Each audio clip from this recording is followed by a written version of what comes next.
You're about to experience a very exciting panel on coalitions, social movements, and resistance. This panel is exciting because social justice depends on active resistance to oppression, coalition formation, and the larger possibilities of social movements. In this session, we're going to hear about three examples. First, the Occupy movement, an international protest movement against social and economic inequality. Number two, Idle No More, a movement in reaction to abuses of Indigenous people in Canada and with an international reach. And three, disability rights, the disability rights movement in the U.S. Panelists are going to interrogate, among other things, three things: intersectionality in action, the logic of intersectionality in organized movements, and third, the utility of intersectionality to explore different forms of oppression. I'll introduce our first speaker now, and each one of them will speak for about 15 minutes. Then we'll open it up for questions. Okay? Our first speaker is Celeste Montoya. She's an associate professor in Women and Gender Studies at the University of Colorado, Boulder. Her research primarily focuses on how marginalized groups mobilize to enact change. Professor Montoya has written about European and global efforts to combat violence against women, gender in international relations, gender policy and politics in Italy and other European countries, as well as Latino gender and immigration politics in the United States. Two of her newer projects focus on gendered mobilization in an expanded Europe and the politics of identity and inclusion in the Occupy movement, which we're going to hear about tonight. She's author of From Global to Grassroots, the European Union, Transnational Advocacy in Combating Violence Against Women, an Oxford University Press book in 2013. Please welcome Celeste Montoya. First, thank you, Lynn, for that warm welcome and introduction, and thank you, Alana, for inviting me here. Last year at the Western Political Science Association conference was when I met Alana, and I was presenting this project in its very, very infant stages, and today you'll get a little bit more of it. It's definitely a work in progress. For those of you who've seen me earlier, I've had some other projects that I've been working on in the meantime, so this is definitely still something that I'm thinking through. So today I'm going to talk about my research on Occupy, but I wanted to contextualize it a little bit in some of my other research. I've really very much been enjoying this conference because it looks at intersectionality in a way that really applies it to policies and social movements, and I think it's really important when we're theorizing it that sometimes we have a tendency to look at intersectionality as this abstract thing and to keep it tied into people, and I think embedding it in policy analysis and in social movements is a way to see it in practice. And so there's a lot of different ways in which I've been thinking about applying intersectionality to social movements. The last project that I did was my book on transnational advocacy, combating violence against women, in which I apply a critical feminist intersectional lens. I've looked at immigration movements. Some of my current projects are looking at reimagining the suffrage movement in the context of voting rights historically in the United States. And at the moment, my two big projects are the Occupy movement, as well as trying to think about gendered mobilization in the European Union in the context of economic crisis. And so one's US-based and one's kind of more transnational. And that transnational theorizing of social movements is something that's really been influential, even when I'm focusing on one domestic context. And so some of the research that I'll be talking about will kind of speak to the way that I've brought that in. So let me get started then. Here, so the Occupy movement in 2011 kind of came at a time when I was finishing another project and thinking about what am I going to be doing next. And this movement caught my imagination like it caught the imagination of hundreds of thousands of millions of people, not just in the United States, but around the world. And some of the things that I found particularly interesting was the way that it was being covered in the media, right? That it was being discussed as not a particularly inclusive movement. It was being dismissed a lot of times as being kind of a white, middle-class, college students, very male-centered movement. And while there was some validity to some of that characterization, the fact that it was being portrayed by corporate media in one way, and there was this very different story playing out in social media and in streaming, to me was a very interesting contradiction. And so one of the things that I started thinking about was, and there was at that time too this desire for me to kind of drop everything and go join the movement, but I had some personal and professional responsibilities at the time. I wasn't quite ready to bring my young infant daughter to some of the protests, although it would have been a great education for her. So part of it for me was just following along and seeing how I could contribute and be a part of the discussion and bring it into the classroom and follow along. So one of the interesting things that kind of really caught my attention after finishing this work on transnational movements to combat violence against women was this universalizing message that was a part of the Occupy movement, we are the 99%, right? And in this one simple statement, there was this very powerful sort of attempt at unifying, right? That so many people could be a part of the 99% and in so many different ways. And in social movements, coming up with a message like that pulls together people in this very universalistic way can be a very powerful tool. But it doesn't always work that way. And just because you say that something's inclusive doesn't mean that it actually is. And so there was some interesting resistance that came right at the beginning. And so you can see some of these up there. Queers in the 99%. There's Somos El, 99%.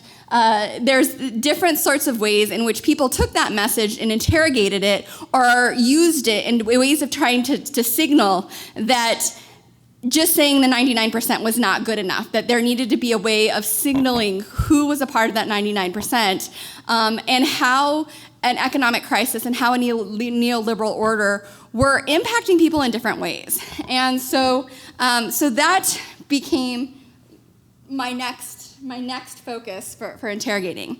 So one of the questions that came up was this issue of identity politics, right? And so one of the debates that was a part of this movement by some activists, as well as there's a long legacy of this happening in social movements, was this characterization of identity politics as a bad thing, right? So one of the arguments is identity politics is divisive, it's distracting, it's fragmentary, it's detrimental to movement efficacy, right? So if we start talking about these different identities within the movement, then we're distracting from this, taking away from this message of we are the 99%.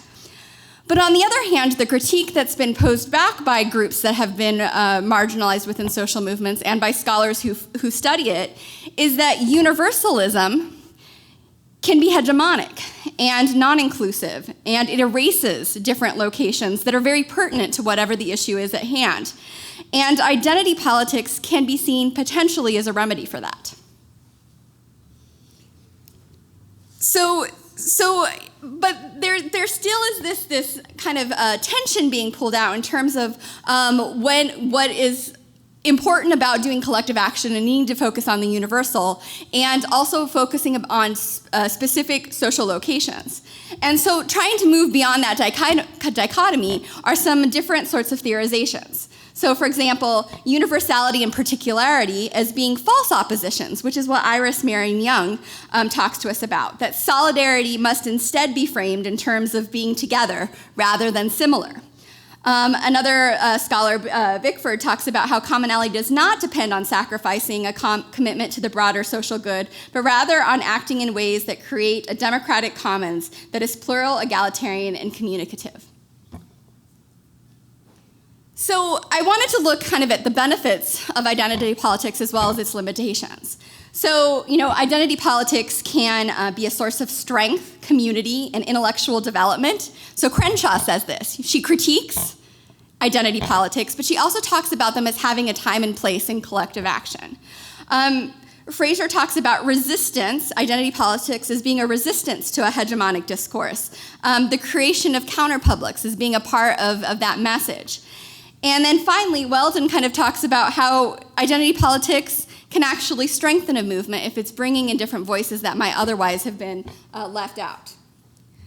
At the same time, identity politics does have limitations, that some of the critiques against them are very real. It can conflate or ignore intergroup differences, right? That it, just by an identity politics in and of itself does not mean intersectional thinking. It can reify those hierarchies. And most importantly, it can be fragmentary, isolating, disempowering, and disimmobilizing, right? That there can be these moments in which identity politics can pull apart a social movement. And so one of the ways that I've been reconciling this in a theoretical way, and I'll get more into the empirical work in just a second here, is some of the work of Yuval Davis, right? And she poses this idea of transversal politics, where we recognize not this dichotomy of universal and particular, but kind of a dynamic movement between the two. And so here it's this alternative method of activism that was developed to offer an alternative not to universalistic politics on the one hand and the fragmentary identity politics on the other. And so it emphasizes that there is a role for separate organizing, but it envisions that it doesn't happen in a silo, right? That it's not just in and of itself, but that there's some sort of movement and connection between the universal message and those particular locations, but also within multiple locations within a social movement. And so one of the concepts that she talks about is that of rooting and shifting. And when Yuval Davis talks about it, she talks about rooting and shifting as an exercise in empathy. And it's more that you can be in a particular location, but to build coalitions, you have to kind of empathize from different social locations.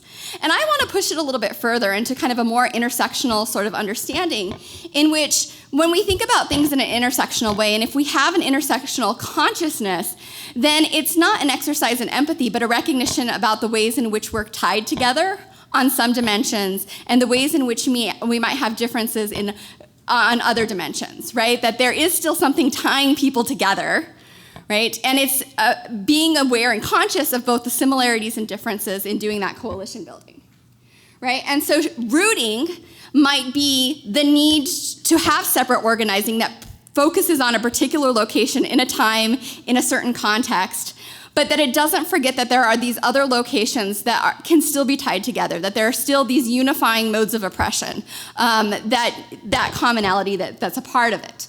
And so part of this understanding is having an intersectional consciousness, but also intersectional practices. And the way that I use it is, transversal politics is intersectionality in practice and trying to make those connections and be dynamic between different locations. Okay, so that's enough of the abstract, right? So what is this? What are my questions for Occupy in relation to that? And so even though I've been doing this theorizing kind of separately, I didn't want to do it in this very positivistic way where I have a theory and I'm going to test it and maybe it's right and maybe it's wrong, but I still wanted to have a very inductive mode, right? So what were my questions that I could go out and I could explore these different components of the movement, and what could it teach me about the ways in which people recognize or don't recognize intersectionality and the ways in which they act on it. And so some of the questions I had for the Occupy movement then are when, where, why, and how did separate organizing, identity-based organizing occur? And that could be along a single dimension, like a group that was centered around racial identity, or it could be multi-identity, queer people of color organizing together as a group. And so when and where, why, how did it occur? How inclusive were these groups? How conscious they were of different dimensions? And to what extent, if any, did they engage in a transversal politics where they were kind of looking for these other connections? And what purpose did these groups serve? What were their goals? What were their intentions? How and to what extent did they engage with the larger movement? How did they engage with other groups? What types of efforts did they initiate? And so I've been doing interviews with activists in a number of different U.S. cities. And one of the dimensions that I want to argue with in terms of intersectionality, are in thinking about intersectionality, is these different dimensions of identity and oppression need to be embedded in local contexts. What it means to be a racial minority in Oakland is not the same as what it is in New York City. There are some commonalities, but there are also some very particularized contextual differences. And so even though I've been doing these studies in different cities, Oakland and New York City offered some really interesting contrasts. And so in the interest of speaking for only another 5 minutes, focusing on 2 case studies is already challenging enough. So I picked these 2. New York was an interesting case, both of them were. Really, in looking at identity-based organizing in New York City, we saw a very fragmented identity-based organizing that had very little, not none, but very little transversal politics. And this started from the very beginning. Some of the first stories about some of the racial organizing that happened within the Occupy movement were when they were trying to come up with a common statement. And one of their first attempts at the statement was like, we, a people tied together, in commonality in spite of our race and gender and going through these different sorts of identities. And all of a sudden there were people of color who were like, wait a second, we're just going to erase all of these dimensions and flatten them out, and we're not okay with that, right? And so some of the first efforts to do separate identity-based organizing came right from the beginning, right from this beginning when there's this universalizing message that's flattening out all of these differences about why people were protesting, right? And so, and this was something that ended up being echoed kind of throughout not just the main movement, but even through some of the different identity-based organizing. This question, too, then became that people would be making decisions, and they're like, okay, well, where are the people of color? What do they think, right? And so, and then there was a group that formed Queering Occupy, and there was a meeting where one of the statements, was like, well, how do we get the people of color to come here? We need to let them know that we're meeting here and invite them so they can come here. And then in the women's movement, the same thing. They're, oh, where are the people of color? We need to invite them and have them come here. How do we get them involved? And so there were these questions. And so some of one of the people I talked to, would say that, if you're already starting from that place where you don't have that inclusion, and you're asking, how do I get these people, and you're just thinking inviting them is enough, then you're not really doing the work that actually builds this inclusive space. That's something, the culture has already been established, and now you're just trying to add on, right? And so this where the people sometimes was a question, and sometimes it wasn't. Sometimes it was kind of glossed over. From the groups that did form, the reason that they formed was usually for a few different reasons. A lot of people talked first and foremost about trying to find a safe space within the movement. Some of the women's movements didn't form for a feminist consciousness, but because of women being scared in some of the spaces. And so, like in a San Diego movement, there were a group of white, middle-class, older women who just didn't physically feel safe in an urban setting. And so they formed that movement for a safe space. So some of these groups in New York were doing the same thing. They were trying to find a safe space where they didn't feel that they were having to deal with racism, sexism, heterosexism, and so that safe space was first and foremost. Second, they were getting together, second, and not the first priority, is an intervention to this universalizing message.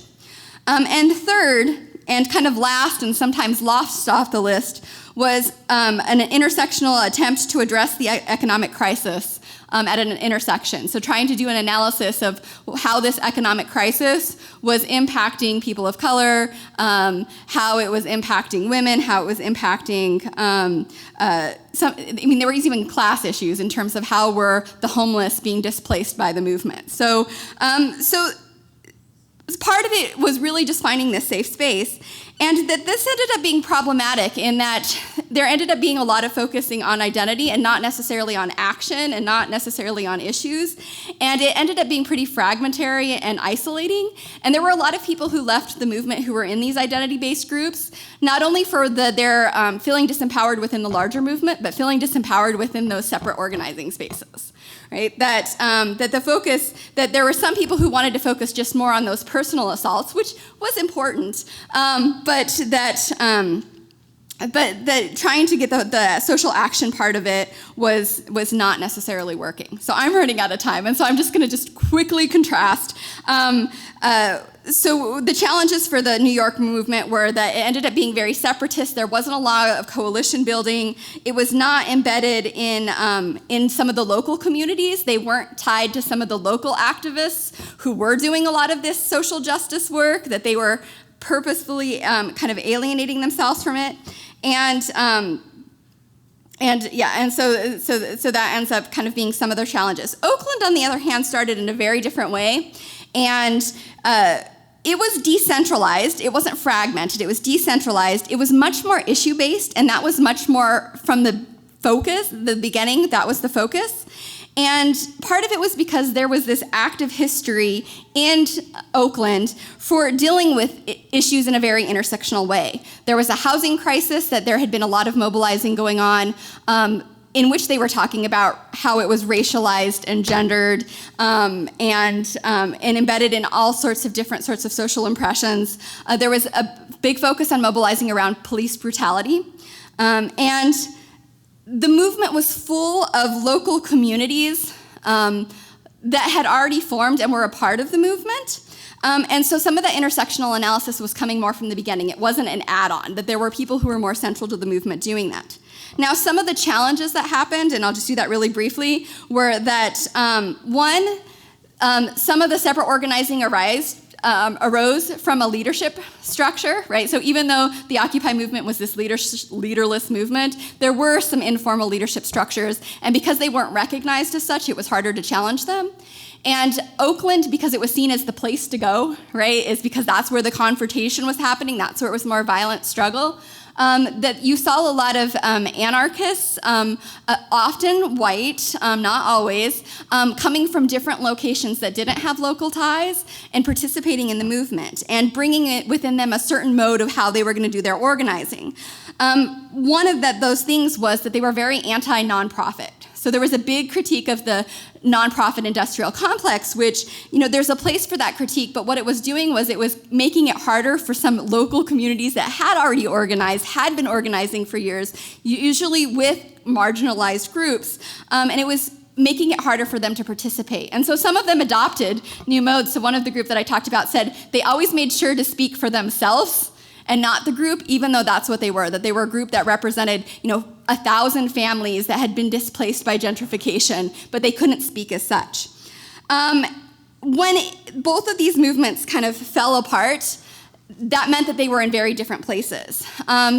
New York was able to kind of revive some of its social justice with the Occupy Sandy, right? That there was finally an issue that they could focus on, that could kind of pull things together and still do that sort of analysis. For Oakland, it just meant that it kind of devolved back to the local level analysis. There were some new allies and they were able to leverage some of the politics, but that, it still ended up being this kind of very different sort of dynamic. And so this is some just of the preliminary analysis, and I'm happy to answer any questions to talk about more of the details and bring in more of the interview data. But since I'm out of time, I'll stop right there.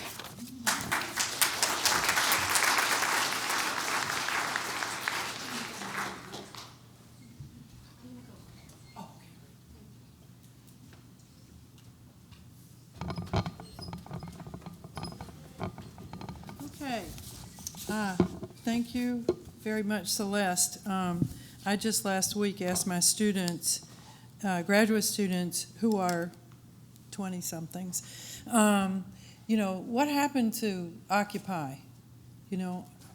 Where did it go? And they were, very progressive and very involved in that from a distance. And nobody had any idea. So to hear the lived experience as you've laid it out is very helpful, and I'm looking forward to reading what you write and showing it to my students, so we take those lessons. Okay, our next speaker is Bethany Stevens. She's a sexologist and disability studies scholar and a zealous advocate who has lectured throughout North America and Norway. She was a reporter during the drafting of the UN Convention on the Rights of Persons with Disabilities. Bethany is a member of the inaugural class of the Center of Excellence for Sexual Scholars program at Morehouse School of Medicine in Atlanta. From 2009 to 2013, she was a policy analyst and faculty member in the School of Public Health at Georgia State University. There, she developed and taught courses on disability and public health, sexual health disparities, and disability studies.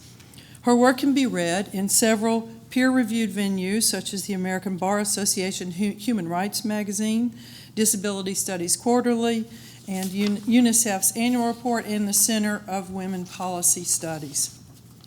She continues to teach and publish on social determinants of health for disabled people. Welcome, Bethany.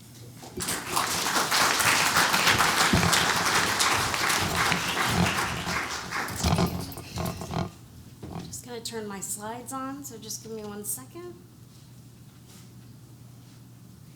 where's this cursor? It keeps disappearing. Where's the cursor? I'll show you. It's frozen. Let's see. Oh, it's right there. It's just frozen. Yeah, it's frozen. That is the wrongest pointer of all time. Yeah, it's totally. You cannot control that. R.I.T. frozen. Oh, there it is. Thank you. Okay. Is this one right here? Yes, ma'am. Thank you. All right, you're welcome.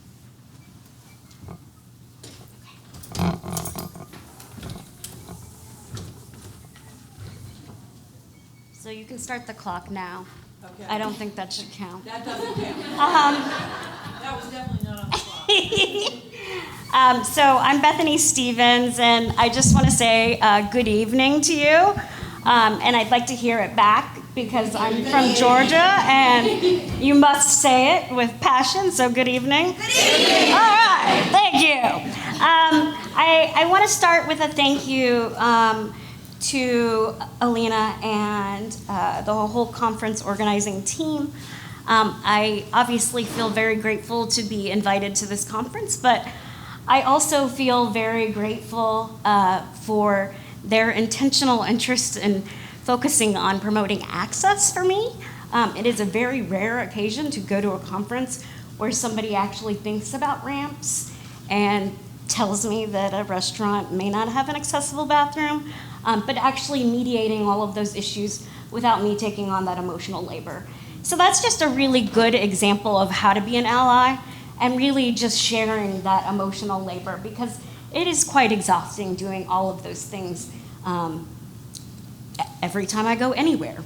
So, and that's true for many people within the disability world. So the title of my talk is Disability Justice, Cripping Intersectionality.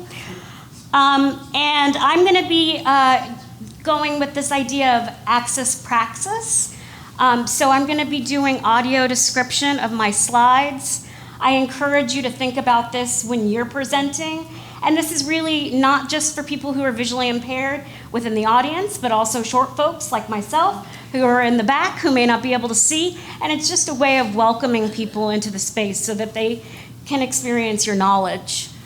And also, I want to note that this was a communal exercise of getting this talk together. I posted on Facebook. I am very social media focused. So many of my colleagues within the disability world participated in this discussion, and I just want to give gratitude to my community for that. When we talk about the disability rights movement, I want to start with just this idea that there are multiple movements, there are multiple communities, and we really don't tend to agree on many issues. And a really great example is around language. This is a vicious fight that feels like Groundhog Day. I don't know how many of you have seen this film, where it's just like a repetitive over and over and over again, where we can't decide between people first language, people with disabilities, which incidentally is required by most citation manuals, which I think is oppressive. And then there are those of us who engage in identity first language, disabled people, so really taking on that political identity. And then there are some of us who call ourselves Crips, and I am one of those people. So a Crip is basically, it is the shortened, politicized version of the word cripple. And it's supposed to be sort of a punch. And I kind of like the combative approach of language. I am trained as a lawyer, so hate me for that if you'd like. But one of the useful things around this term is that it really illuminates ableism, the power structure around disability. And that's a two-pronged issue. One is exalting normalcy or able-bodiedness and making that a sort of naturalized idea. And then the other component is devaluing, excluding, oppressing, etc., people with disabilities or disabled people. I do flip around with the language just because I think it's fun to play with language and labels. So, our first image is a black and white photo of Ed Roberts with a fellow protester holding a sign in the background. And it actually says, you can't see the full sign, but it says civil rights for the disabled. So when we look at disability history, he's the face of the origin of the disability rights movement, this white, heterosexual, disabled man. And interestingly, our history really does get whitewashed. If you look at the signing of the Americans with Disabilities Act, they're all older white people. You have to dig deeper to find the intersectional approach that we've been using since the beginning of the disability rights movement. And there was a discussion earlier that there wasn't the language around intersectionality, but there still was the praxis without the language. And so an example was that he was working with several other social justice organizations within the Bay Area. And his main interest in activism was to be included at UC Berkeley. And that was a huge effort, and he was finally included. And that was quite exciting. He was also included in the university housing, but he was placed in a hospital that was considered inclusive housing. So just interesting to note that we continue to be institutionalized and separated. Just moving into another component of the early part of the disability rights movement, we have a black and white photo here featuring 3 wheelchair users alongside a seated man in the foreground and a crowd of people, in the background. Judy Heumann is the female here. I don't know if you can see her. She's quite the big deal. She used to work for the World Bank, and now she's doing something in the federal government, yak. But she was very instrumental in this particular protest, which I think is really exciting, that disabled people held the longest sit-in in the United States history. And we never think that disabled people have that much agency. So it's really exciting to think about disabled people holding a building for 25 days. And they did that over the implementation of the 504 piece of the Rehabilitation Act, which basically was a piece of legislation introduced in 1973 to mandate that all public buildings, federally public buildings, would be accessible to people with disabilities. And just a note on access, it's not just ramps. Access would entail braille, various forms of signage and ramps, but just thinking broadly about access. So they held this building for 25 days, and this building was in San Francisco, and it was the Health, Education, and Welfare Office in the UN Plaza. And this was 4 years after the law had actually been codified and introduced. And it still wasn't coming to fruition, which really speaks to the idea that law is largely symbolic and that we have to fight for it to be enacted.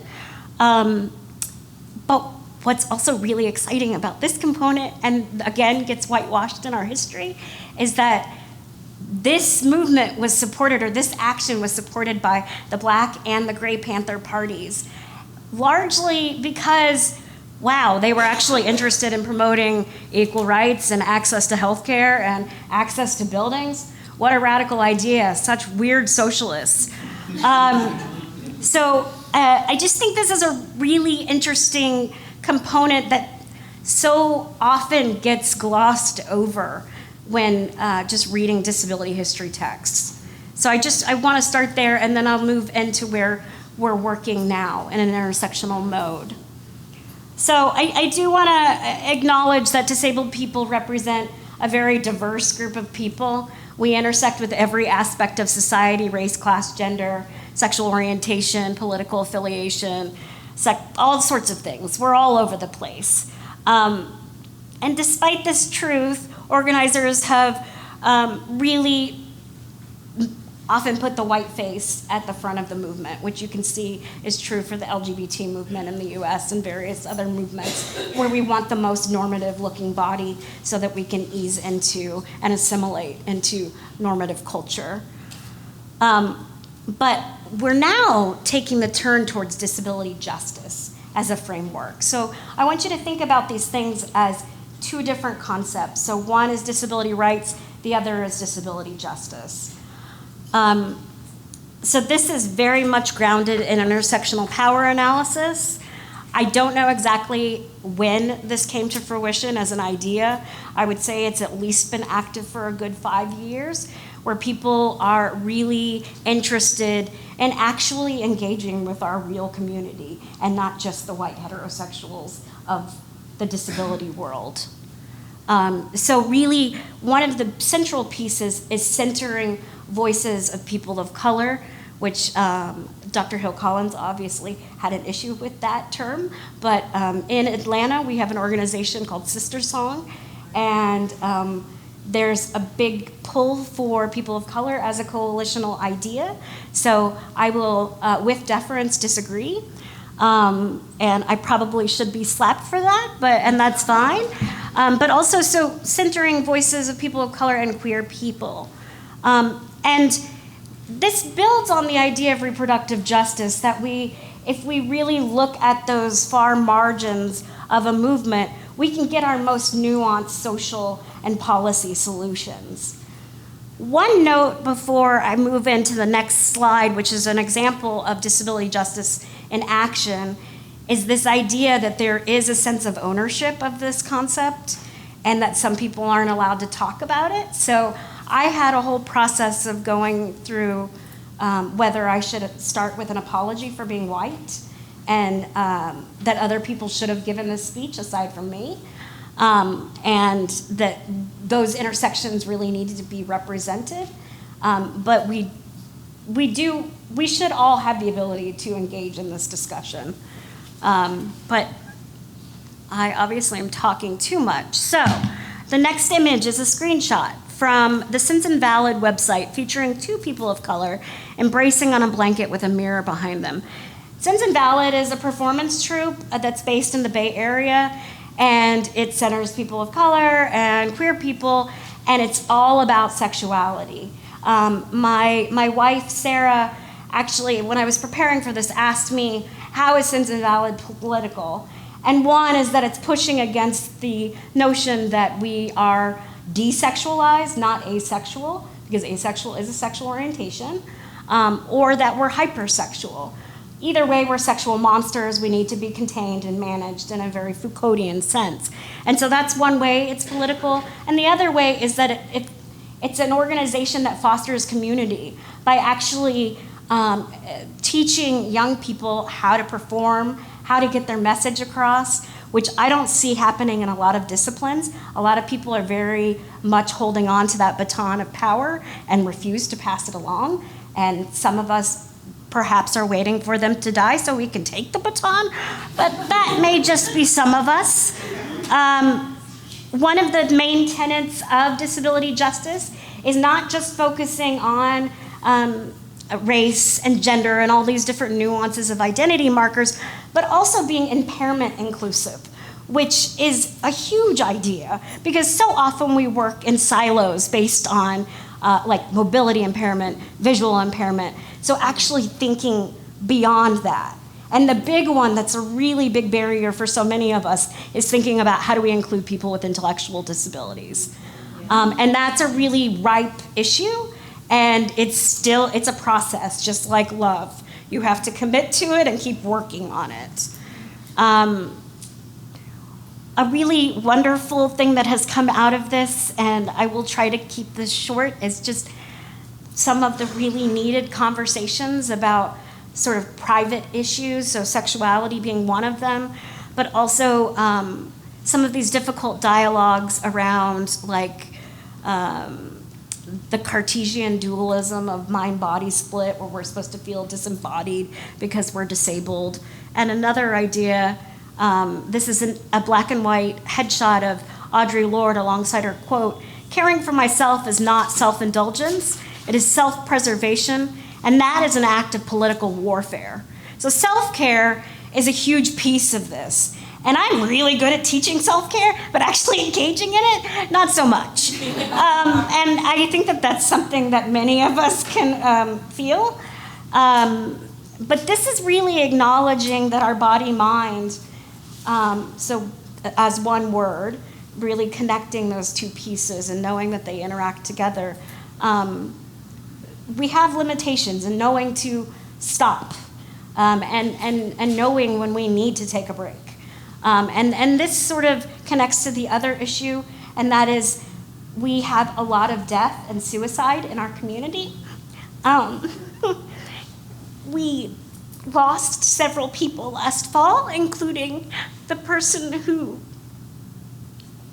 brought me into disability work, and that was, Marta Russell, and she committed suicide on December 15th, and she had MS. And I remember I was at my mother's house, and she basically asked me what her disability was, and I told her, and she said, well, of course she would want to die, Beth. I mean, she had MS. And now my mother is just a mother, so she's dealing with her own issues of working on disability and queerness, and it's been a long journey. And I'm trying to accept her as a heterosexual. So, just thinking about and acknowledging the fact that we have this propensity to engage in suicide. And suicide prevention isn't even really talked about. So these really difficult conversations are at the forefront of disability justice as a framework. I want to give you a quote from one of the people who has led the disability justice movement, and that's Naomi Ortiz, and this quote is, "The power of intersectionality is that to survive, we have to live interdependently, which includes allies, because accountability takes all of us to make it real." And that's another issue that's really at the forefront of disability justice, is holding each other accountable, and so we don't replicate these systems of oppression within our movement. And so really trying to not be racist and homophobic assholes to each other, and really try to open up space where we can work together. I know that I'm over time, but I just want to give you this is an image of a collection of placards and buttons bearing the words Cryptiques and Crip. This is the book here, Cryptiques. This is an incredible collection of various voices that really get at disability justice.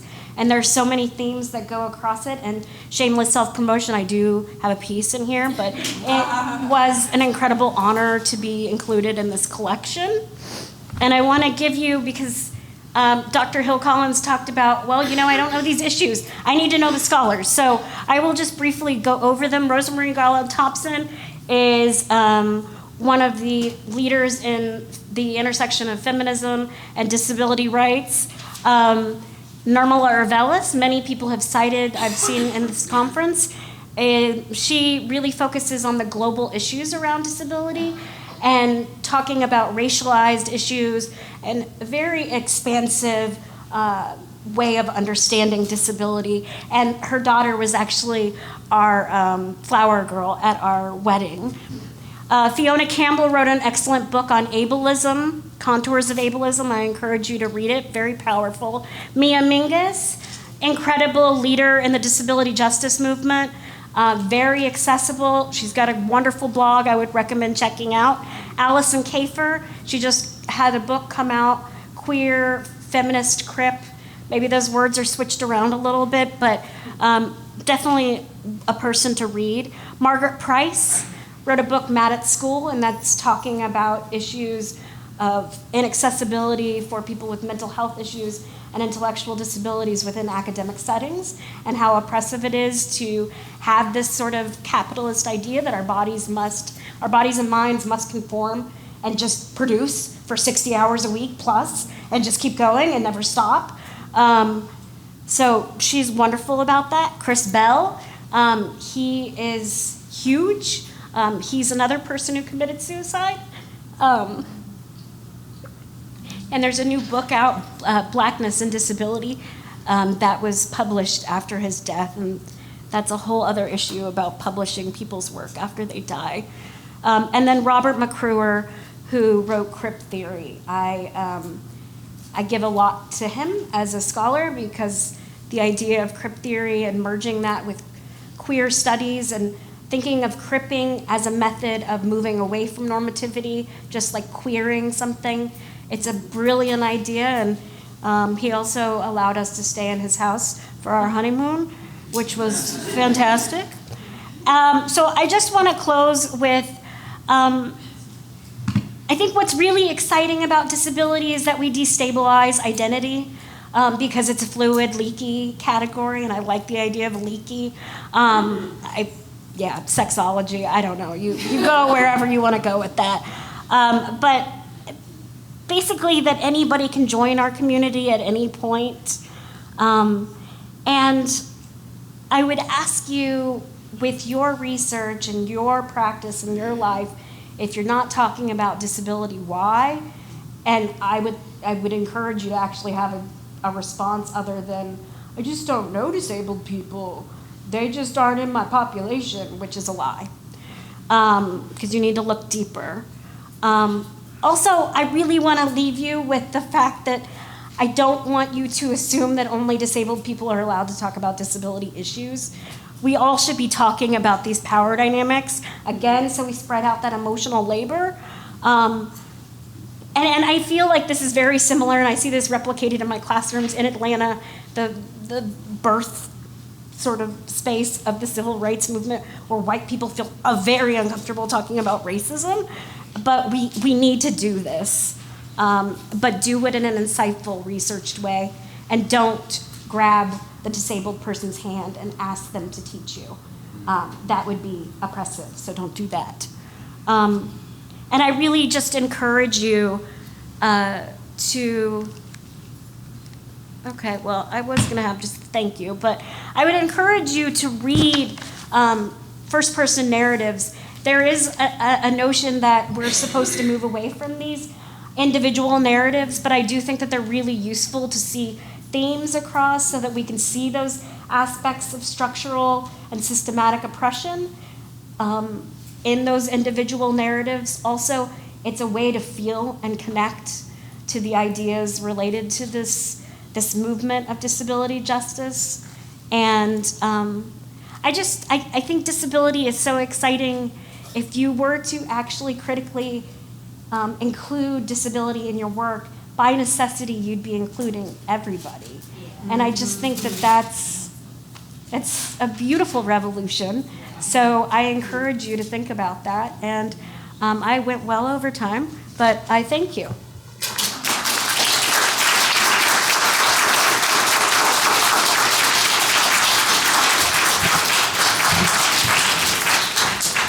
Thank you, Bethany. Gosh, for putting a whole range of intersectionality issues on the table for us. question of rights versus justice. What's the meaning of justice? Our mind-body dualisms are challenged in this work, and reminding us again of the importance of narratives. I think we get away from that a lot, and thank you for putting that back on the table. And our final speaker tonight is Leanne Simpson. She's a writer, a scholar, storyteller, and activist of the Masaaga Nishnaabeg ancestry, and is a member of Alderville First Nation. She holds a PhD from the University of Manitoba and is an instructor at the Center for World Indigenous Knowledge at Athabasca University.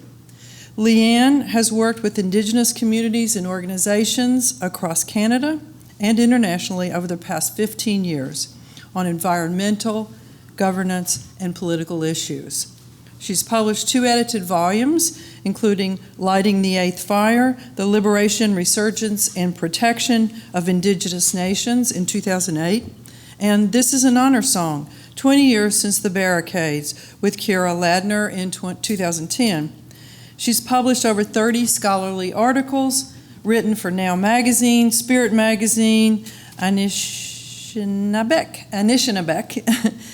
News, Geist, and many others. A traditional storyteller and spoken word artist, she has performed at the last 4 Odemin Gizis festivals.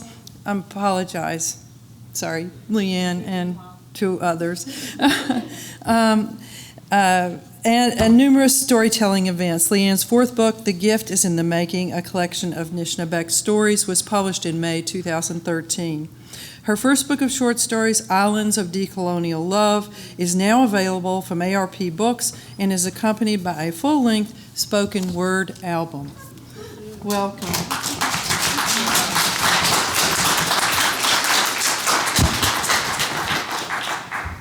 Bonjour, Kinawaya, Gidagavijina Denawema, Michi, Saagiig, Nishnaabeg, Betasamosak Nindigo, Kinagichi, Nishnaabeg, Ogaming, Nadonjaba, Nikichinendam, Gibijayan, Mnongom, Andaek, Kinawa, Musquim Aki, Minawa, Squamish Aki, Minawa, Slela Tooth Aki, Chimigwech.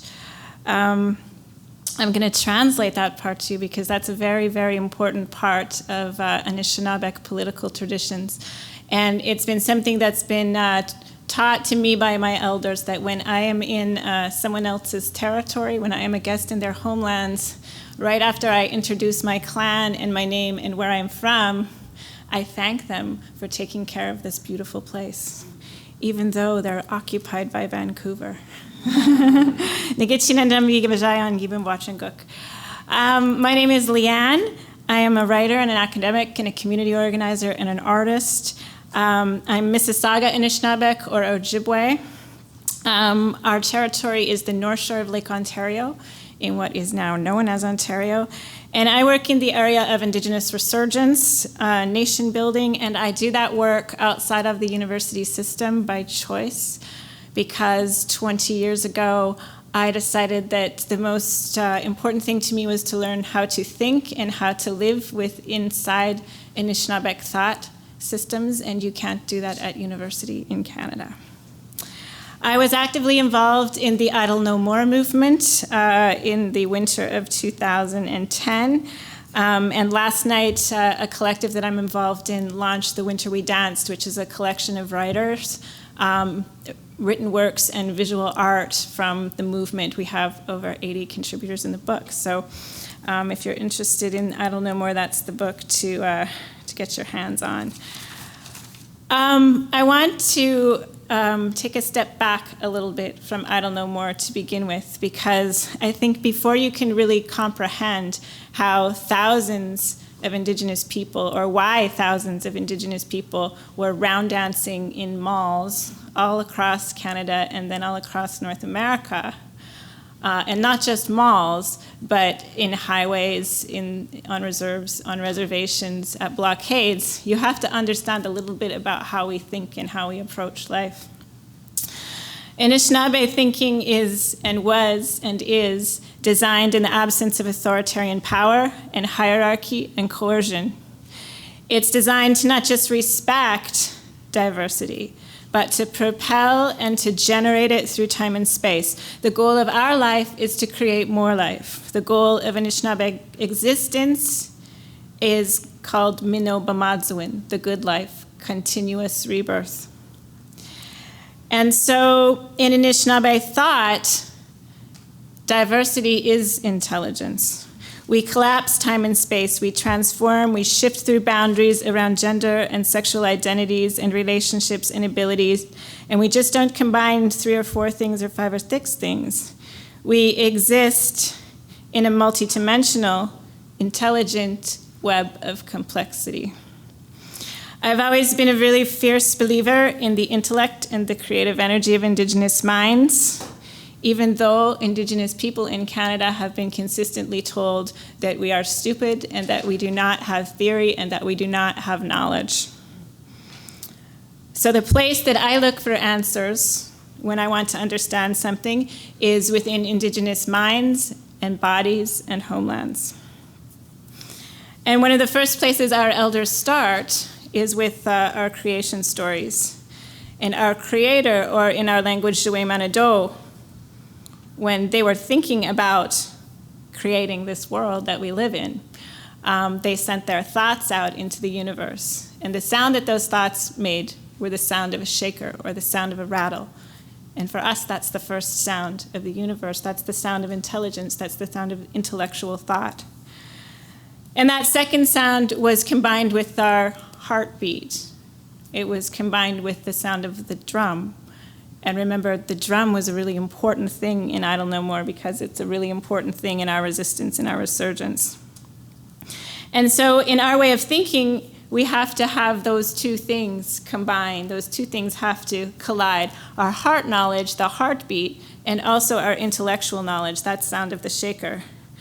And so Joué Manado, our creator, the one who loves us unconditionally,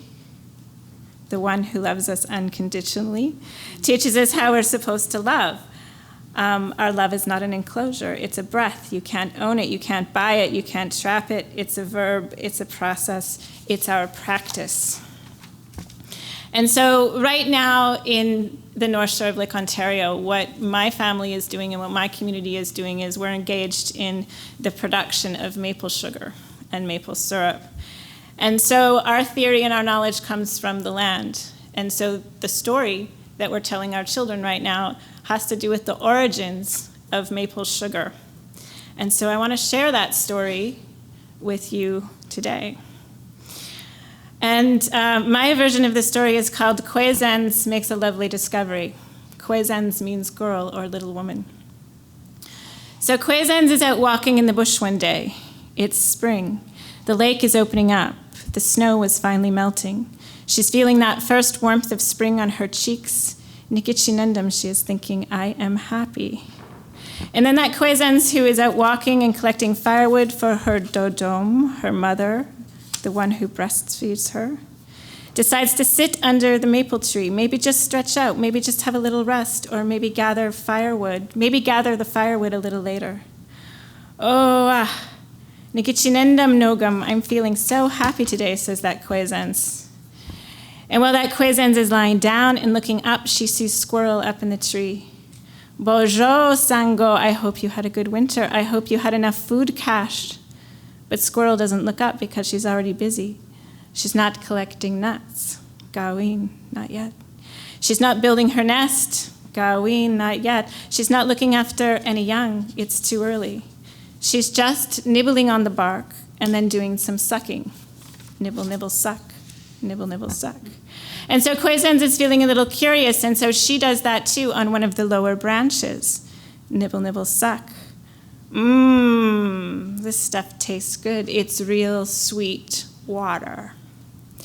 And then Kwezens gets thinking, and she makes a hole in that tree, and she makes a little slide for that sweet water to run down, and she makes a quick little container out of birch bark, and she collects that sweet water, and she takes that sweet water home to show her mama. And that dodom is excited, and she has 300 questions. Kwezens, what is this? Where did you find it? Which tree? Who taught you how to make it? Did you put tobacco? Did you say thank you? How fast is it dripping? Does it happen all day? Does it happen all night? where's the firewood? And so Kwezens tells her dodome the story, and her dodome believes every word because she is her Kwezens, and they love each other very much. Let's cook the meat in it tonight. It will be lovely sweet. Nahau, nahau. And so they cooked that meat in the sweet water, and it was lovely sweet. It was extra lovely sweet. It was even sweeter than just that sweet water. And so the next day, Kwezens takes her mama to that tree, and her mama brings Nokomis, grandmother, and Nokomis brings all the aunties, and there's a very big crowd of Anishinaabe women, and there is a very big lot of pressure. And Kwezens tells about the squirrel, and Kwezens does the nibble, nibble, suck part. And at first, there are technical difficulties, and none of it works. So that mama rubs Kwezens back.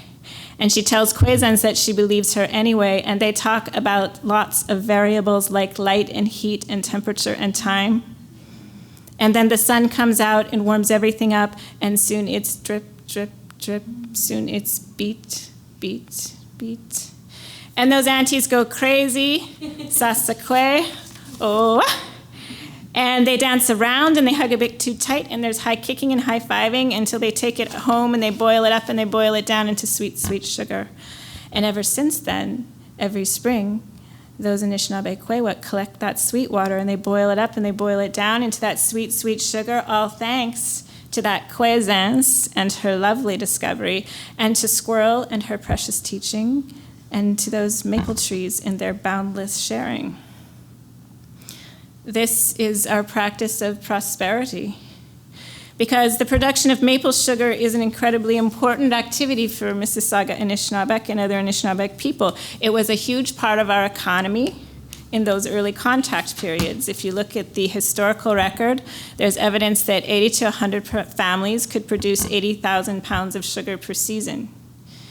It was an activity that was done by all genders, but the women in particular were highly engaged in this part of our economy because children love to make sugar.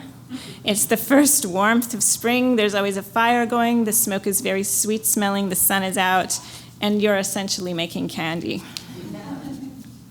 And because the women were so highly engaged in the production of sugar, they took on the responsibility for the distribution and the sharing of sugar. So it was used as a trade item. It was used as a gift in treaty making and political negotiations. It was food security. It was a process that carries stories, songs, and ceremony. It was an activity that strengthens the relationships between people and between the land.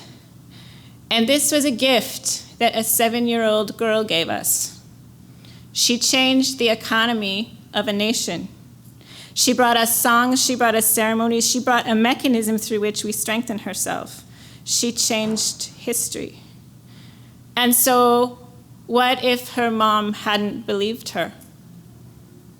I think about this a lot because under colonialism, we no longer believe our children. We no longer set up the conditions for our children to tell the truth.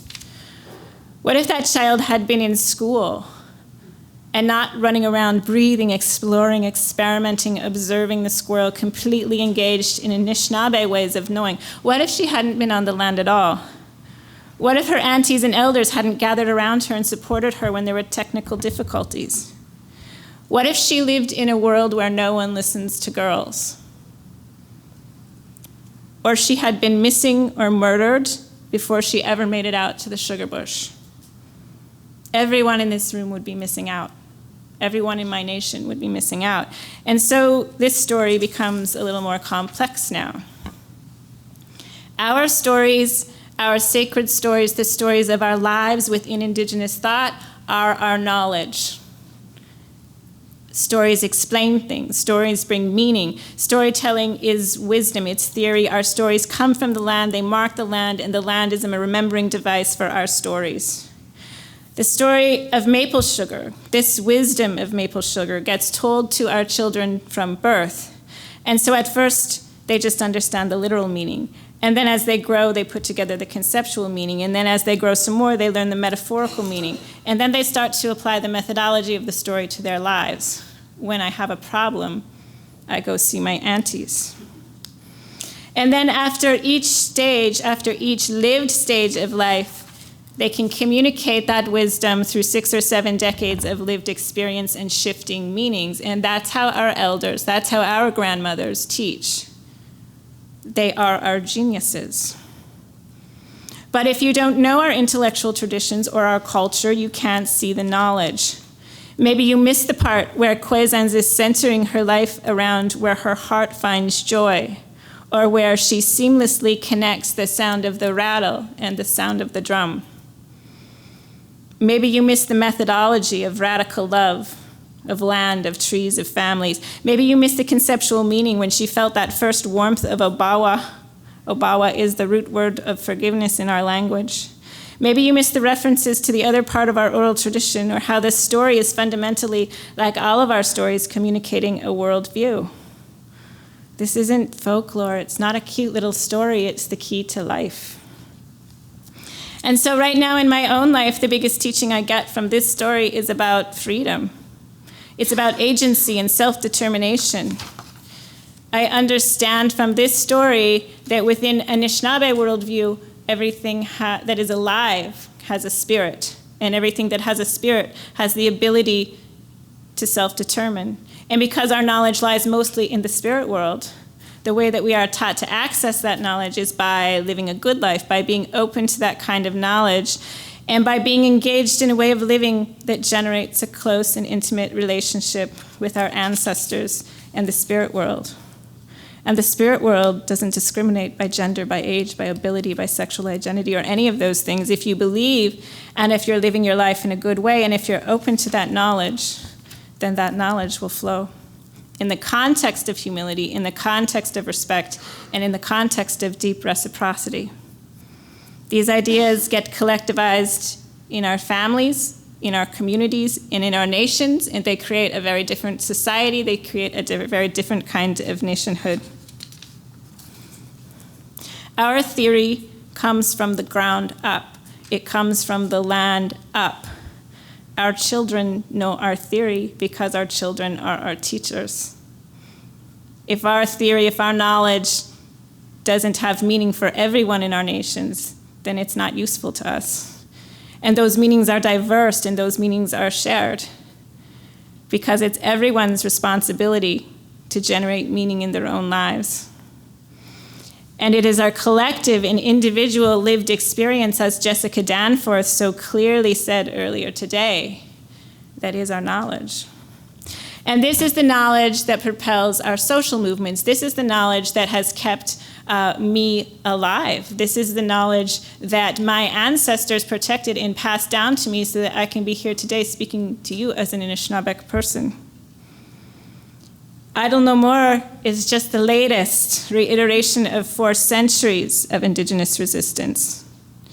It started in the late fall of 2012, but 95% of the work was going on before, and 95% of the work is still going on now.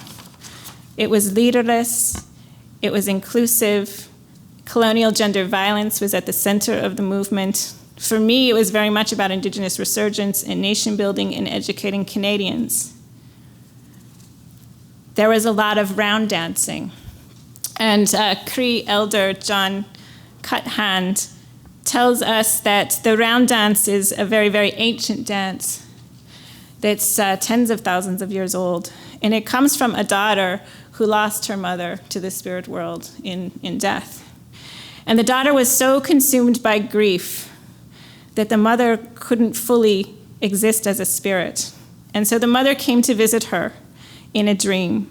And the mother gifted her a ceremony, a dance, where she could gather her support network, where she could gather her community together, where her mother could gather her community together in the spirit world, and where those two worlds could come together and people could dance. And that ceremony is the round dance. And so in the winter of 2012, 2013, when we were in your shopping malls dancing, we were dancing with our ancestors. We were dancing with our ancestors to disrupt capitalism in your Christmas shopping. You were dancing with us, so many of us, as co-resistors. That was our round dance ceremony, in malls, in intersections, on reserves, on railroad tracks and highways. And it was those ancestors that protected Chief Teresa Spence in her almost 40-day fast. This is our knowledge transforming Canada. These are our stories, and this is our wisdom. Miigwech.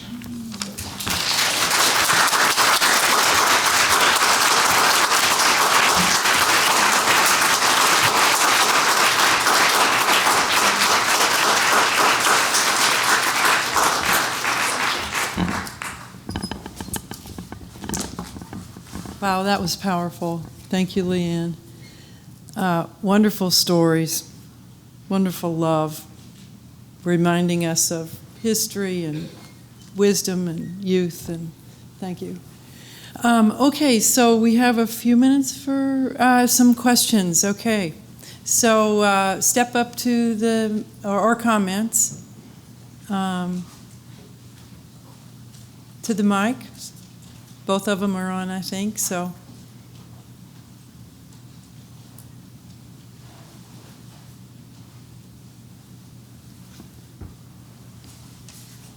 This was a question for Professor Montoya, and I wanted to ask you, how do you contextualize the Occupy movement in relation to First Nations land, and what occupy and occupation means in the displacement of Indigenous land, knowledge, and the genocide? So. Yeah, I'll get that for you.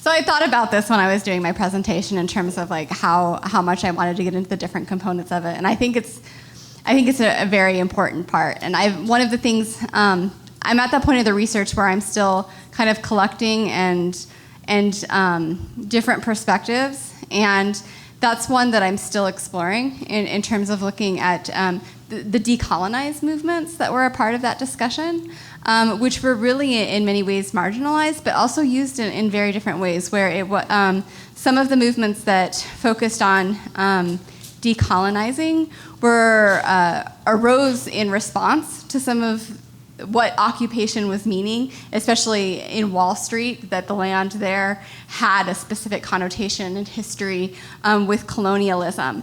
And a lot of the people that I spoke to that connected with these movements were not from the Indigenous populations. And so that's why I didn't want to speak to it directly, because that hasn't been some of the information that I've collected yet. So I don't know if that is making sense in terms of what the way that it was incorporated within the movement and the discussion. There was kind of a superficial recognition in some of it, but the decolonized movements came from groups that felt marginalized within the occupational structure, and within some of the identity-based organizings, and we're finding a way to distance it. And some of the politics that happened in them, I'm still trying to negotiate, because there was some really sensitive issues that were brought up. And so those were, so when I'm in my process and my methodology of conducting interviews, I talk to people about how they wanted to be represented, like who was comfortable having me use their names. And the people who were a part of the decolonized movements were usually less likely to, because of the very deeply personalized, almost violence that they felt within the movements. And so, because I'm still at such a beginning stage, I think in this, I didn't want to get into that until I more fully engaged with some of that research, if that makes sense. I think that it's an incredibly important part of the story, and not something that I want to make sure that I cover in a really responsible way. So. Question? Comment? Yeah. Actually, you can come here.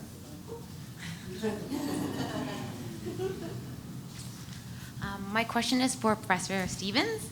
And near the end of your presentation, you encouraged many of us who may not be involved in disability studies to engage in such work. because disability justice, I don't have the exact quote that you said, but you said something to the effect of disability justice intersects and moves across and moves between and ultimately advances the project of intersectionality for many communities.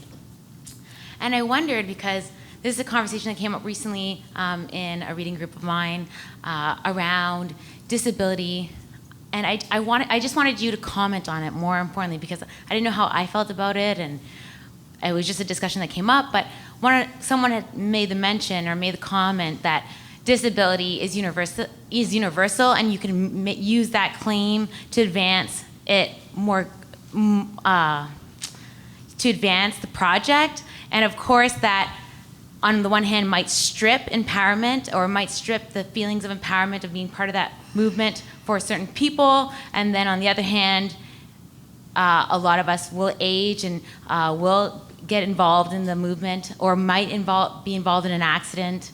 And so I just wondered if you could speak to that, just because I didn't know where to go with it. Okay, so thank you for that question. I obviously need to state up front that I don't speak for everyone, and I'm also probably more aggressive and bratty than a lot of people. So that is my sit point, okay? So just know that that's where my answer is coming from. Universalizing disability has been something that has been talked about and theorized about by many scholars. Carol Gill, who is at the University of Illinois at Chicago, which is in the United States, it's the nation's oldest disability studies program. And she pushes against this idea of universalizing disability, and I agree with her in this notion that this idea that we all have something wrong with us, we're all dealing with some kind of problem. Yes, true. We're all messed up in different ways. Yes. We all need to be in therapy, and it's very useful, and I encourage it as a process of self-care and love. However, the idea of universalizing disability really depoliticizes the idea of ableism, and it really it puts us all on this even playing field as if that ever exists. It doesn't exist, and until it does, I'm not going to go with that argument. I do think you bring up a really important point about people aging and moving into disability. So in that sense, there's a sense that it is something that is an inclusive group. However, I don't think that means that it's a universalizing experience. We really need to think about how stigma and discrimination operate. And I think social epidemiology within public health is really useful to look at those negative health outcomes that actually come from discrimination, which incidentally, sexual health and orgasms and pleasure, they actually help mitigate those issues like depression and hypertension. So I encourage you to engage in orgasmic liberation as a way to fight against your own storm of isms. But yeah, I definitely think disability needs to remain within the political field until we do get rid of this idea of ableism. And I think that that's gonna be huge because there's so many different types of people with disabilities. And if we're thinking about, there's this idea of universal design as though we can create a world that's accessible to all bodies and minds. But if we really think about the nuances of disability, some of our access needs actually cross-cut against each other. So I don't actually, like the idea of creating that world is theoretically and practically very difficult. So we have a lot of work to do to create access. And one piece that I will just mention, and then I will shut up, the autistic self-advocacy movement has been really active of late, and they are bringing in all sorts of new questions about what access means, thinking about sensory issues, and just how the idea of eye contact is respect and normativity actually is harmful and it hurts their body minds. It's too much. These lights could be too much. Just the way I talk could be too much. So just thinking about access across these different modalities and permutations of living, I think that that's a really big issue to resolve before we can get to some space of we're in some kind of even playing field that's actually accessible. So, yeah, thank you.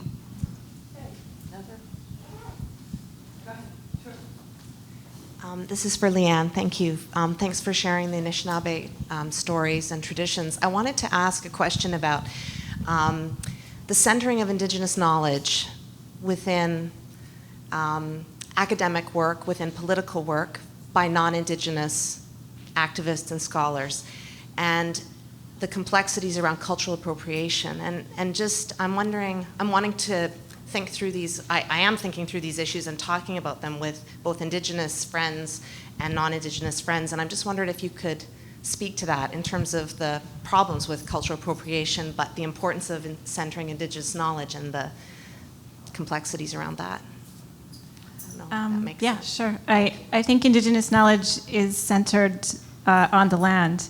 And so if you're not on the land and you're not engaged in Indigenous ways of knowing, and you're not being mentored by our elders, and you're not engaged in our ethical protocols, then there's no way of centering it. And that's the mistake that the Academy makes over and over and over again.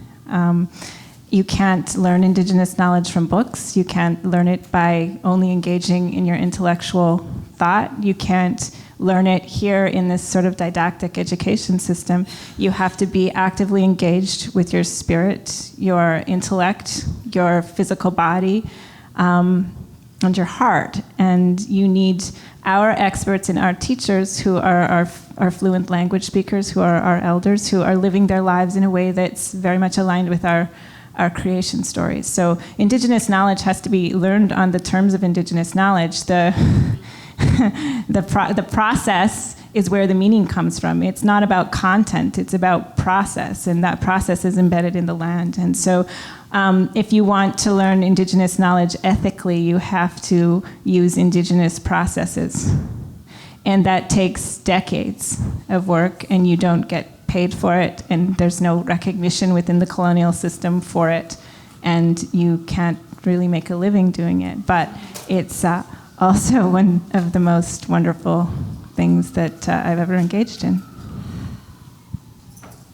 Thank you, Leanne. And on that note, I think we will wrap this brilliant session. Let's give them a wonderful round of applause. Yes. Standing up. Yes, absolutely.